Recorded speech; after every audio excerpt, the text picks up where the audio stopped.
What is going on, guys? This is Michael Williams from Cartoon Universe, and today I am joined, of course, with Haley, and we also have a very special guest, an awesome Patreon supporter named Xavier. Hello. So today we have a very interesting topic regarding Steven Universe, as you can tell by the title. We wanted to kind of discuss the implications of how hard it is to shatter a gem. Now we know gems have different properties based on like how hard they are to shatter.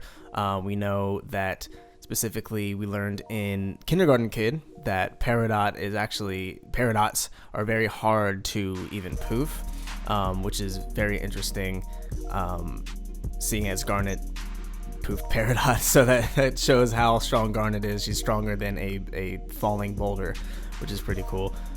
So we know different gems have different properties. So what do you guys think about regarding how hard it is to shatter a gem? I mean, in general, it seems that gems are actually pretty easy to shatter. Now, of course, shattering is different than just poofing it, like what Garnet did to Peridot. Yeah.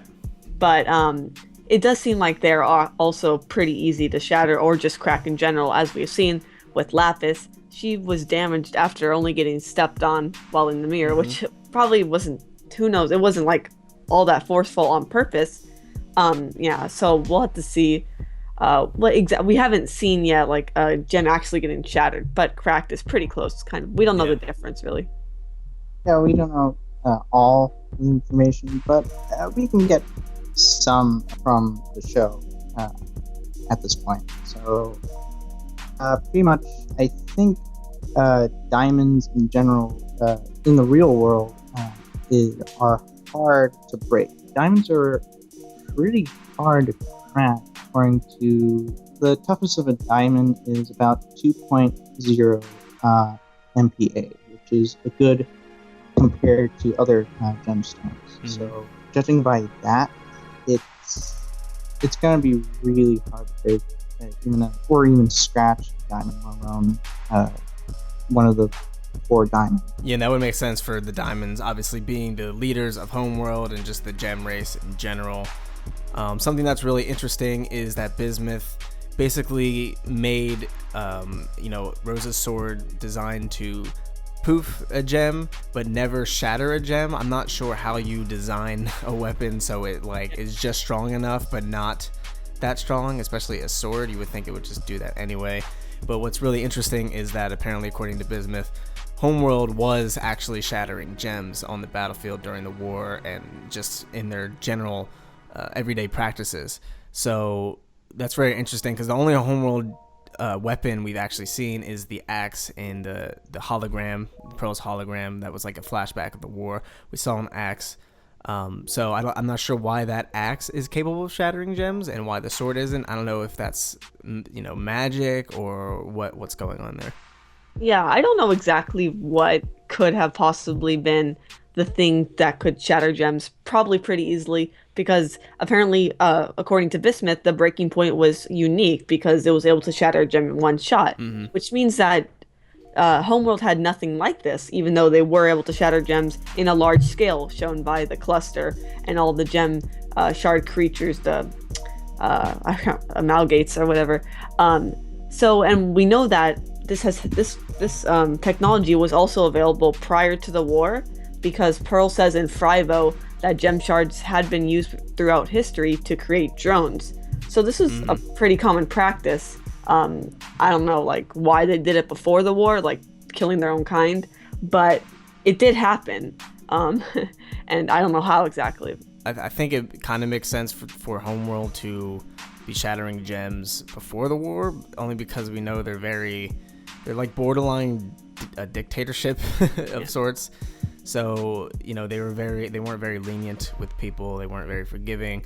So like we saw with Blue Diamond was going to break Ruby. Obviously that's not the same as Shattered, but they clearly had punishments for gems that they thought were going out of line and stuff like that. I don't know if they've become more lenient, or I guess it depends on the gem and the level of the crime, because it doesn't seem like Yellow Diamond's too worried about Peridot. seeing as she sent the rubies for Jasper and not Peridot after she called her a clod. So I don't know if there's going to be a gem that's going to come, find Peridot to break her or shatter her just because of the rules of that society or whatever. I'm not sure what's going on. Or maybe she assumes the Earth is going to blow up because she doesn't know the cluster was stopped. So maybe she just thinks Peridot's going to die in that explosion. Yeah, we do know they have like a resource shortage, so they're probably pretty short on workers at the moment. True. But yeah, so that's probably why nobody has come for Peridot, because maybe they didn't think, first of all, the Earth is supposed to be gone, but also she wasn't really high up or anything like that. But on another note, like you were talking about earlier, Xavier, you were saying that diamonds are like really hard to shatter. Compared to like most other gems, or possibly more than all of them, especially in the context of the show where diamonds are like the rulers of all the gems. So if diamonds might not be able to be shattered easily, what do you think Rose did to shatter Pink Diamond, if she did? Or just I don't know, like how do you think that happened, or if it was possible, I guess? Well, I'm gonna go towards Michael's theory that Rose didn't shatter. So she didn't. Yes. What's interesting about that is even if she didn't and it was like all fake, there are people who think she did shatter Pink Diamond. So I'm assuming that there is a way to shatter diamonds, maybe, that Homeworld knows about, that maybe not everyone. And Rose figured out something that could shatter a diamond. Yeah. Yeah. That's true. And we don't officially know everything he may have, because the show deliberately says actually that Homeworld has been doing this for a long time, and then we've seen them, gems are actually pretty easy to break, but we just don't know how Pink Diamond supposedly was broken. If not by Rose's sword, then what? Some gems are easier to break than others, like you said, Val Lapis got stepped on, and she got broken. But then you could also make the argument that gems are so strong that a gem stepping on another gem isn't the same as a human stepping on a gem. Depending on how you see gems, whether it's in the real world or the series, we can easily scratch.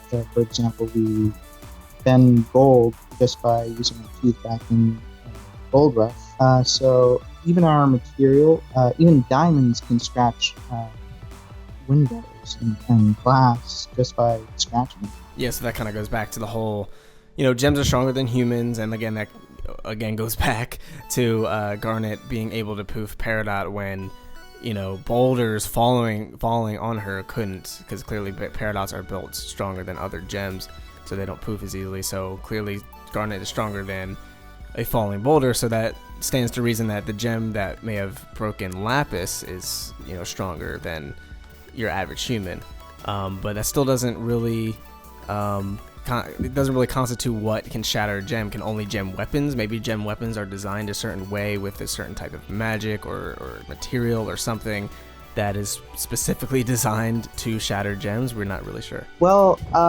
I'm not 100% sure what else to talk about, but as far as we know from this season, which has been an amazing summer, until the hiatus ends and the next Steven Universe episode comes, we can theorize more about gems and their capability of shattering. Yeah, I think generally what it looks like is the case based on what Eyeball said about Rose shattering Pink Diamond, how she remembers the sword, and seeing that Bismuth specifically had to design the breaking point to shatter gems. It doesn't seem like gems are capable of shattering gems by themselves. It looks like they have to craft some sort of weapon to shatter them. How they do this, I have absolutely no idea, but I guess we'll find out maybe in the future.